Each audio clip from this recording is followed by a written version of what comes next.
Hi friends, welcome to Deepa's kitchen. Today I am going to demonstrate how to cook Kashmiri Roganjosh, which is a lamb-based dish.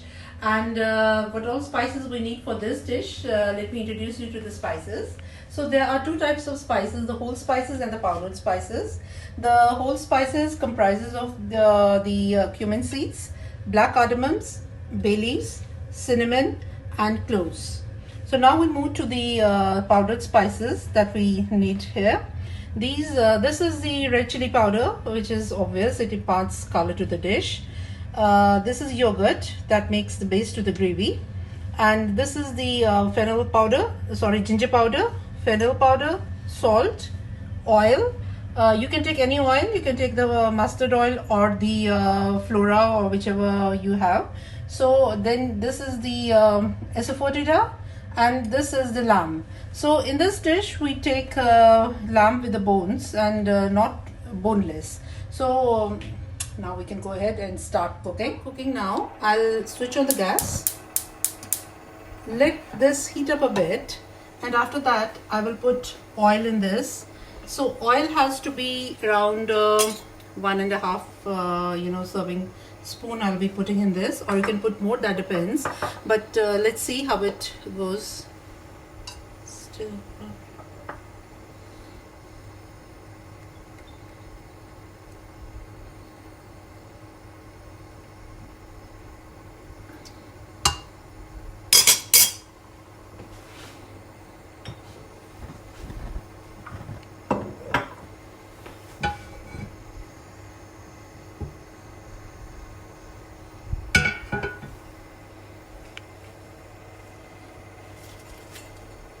once this cooker heats up, so what I'll be doing is I'll be putting these cloves, cumin seeds and the black cardamoms, which I have crushed slightly, and see the oil is hot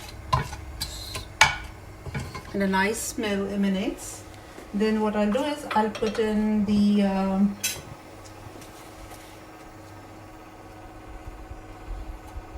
Asafoetida. It can be around, say, quarter of a teaspoon, the more the better, but it has got a pungent smell as well, so be careful. Later on, now I'll be putting the cinnamon. We are done. So let me give it a nice stir. Next in the series is our mutton.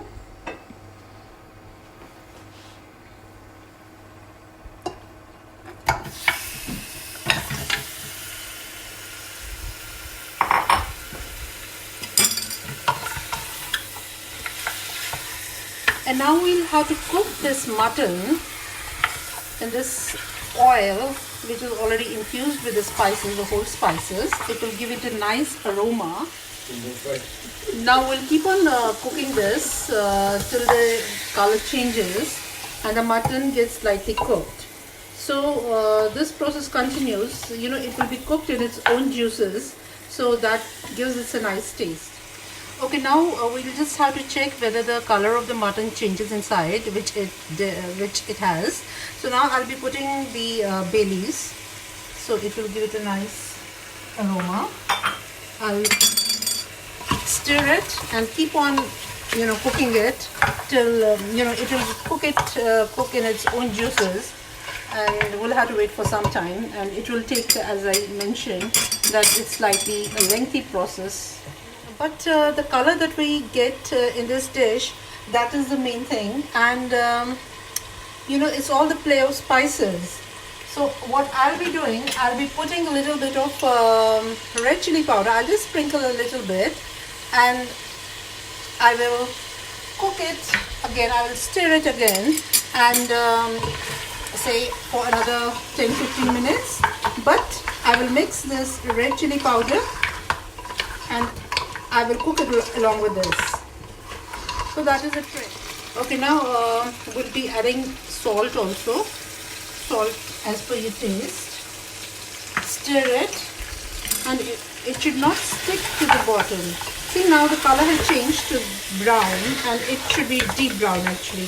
See how nice the color is. So let me put slight water.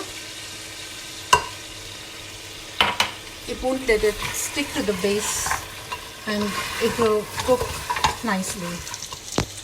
Okay, now let us see the status. How much the color has changed, how much, whether we should put in the spices or not. In my opinion, it is all done. See the spices, you know, while it was cooking up, it did not stick to the base also because I splashed the water and I stirred it. So now I will be putting in red chili powder, but before that, I just would like to say that once I'll put in, and then you'll have to put slight water, so that you know, the red chili doesn't get burned up. So depends how much. So this is the 4 teaspoons I have put it in this. So let me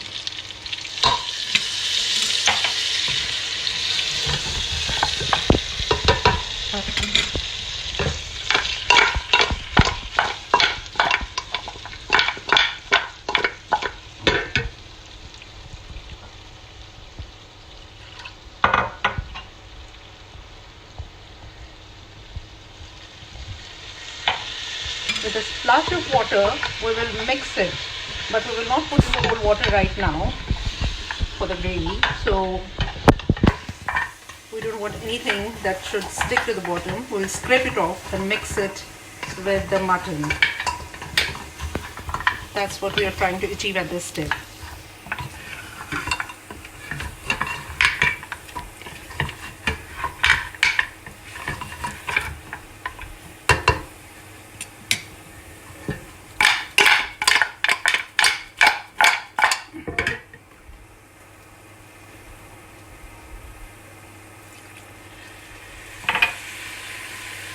So I'm just putting water in parts, as you are seeing, because I want the red chilies get completely coated to get a nice color.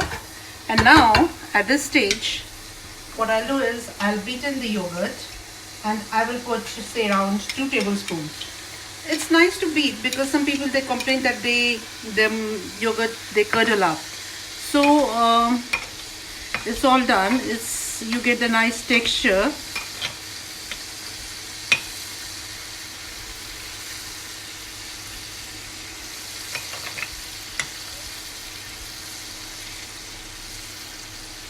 So just try to beat it. You can beat it with a spoon, so there's no need of an electric mixer for this small thing. So now I will stir it till, you know, it gets well blended, because I don't want to see this white color. The oil will come on top, and it's starting, we're getting there almost. So this forms the basic texture for the gravy.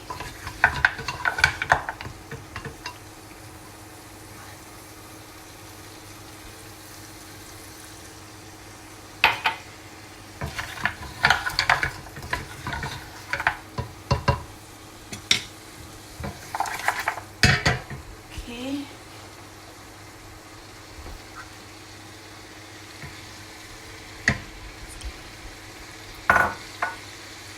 Now I will put in the ginger powder, which is around less than a spoon,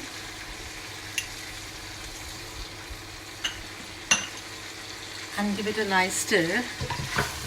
And later on, once I put in the water, and I will add the fennel powder, because that suppresses the color otherwise. So I will not put the fennel powder at this stage. So here we are, see, it's all coated with the masala.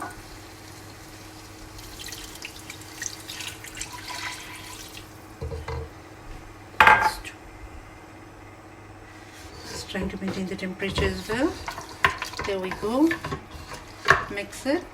So it depends, in case you want more gravy, and you can put in the water, but let's keep it this way.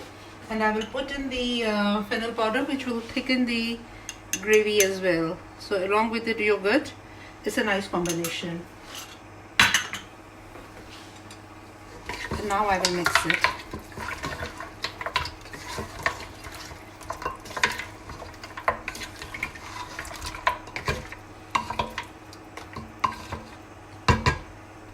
Now I will pressure cook this. I think 2 steams are enough because it was cooking for say half an hour, so 2 should be fine. Okay, let us check now. The pressure has dropped off, and let us open the lid and let us check the status. Oh, wow, this looks terrific. So now this is done. I will just put it in the serving bowl, and I will sprinkle some garam masala on top of it, and we are done, ready to serve. And you can serve it with steamed rice, that goes well with this, and some yogurt. So our final dish is ready, and I'll see you next time with my another delight from my kitchen. Till then, bye bye.